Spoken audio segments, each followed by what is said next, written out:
அதனால் தோழர்களே, வரப்போகிற தேர்தலில் நம்ம யாருன்னு காட்டணும், நம்ம பலம் என்னன்னு காட்டணும். அதுக்காக அந்த பலமான, அந்த பவர்ஃபுல்லான ஆயுதத்தை நம்ம கையில் எடுக்கணும். அந்த ஆயுதம் வேறு எதுவுமே இல்லை, ஓட்டு, வாக்கு, ஜனநாயகம்.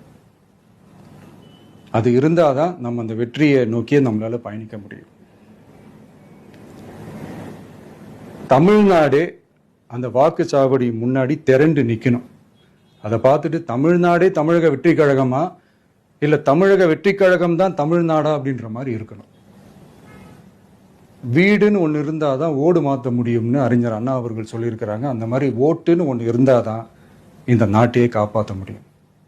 ஸோ அதனால் மை டியர் டிவிகே தோழர்களே, மை டியர் ஜென்சி படை பலமே, உஷாராக இருங்க, கான்ஃபிடென்ட்டாக இருங்க. நல்லதே நடக்கும். வெற்றி நிச்சயம்.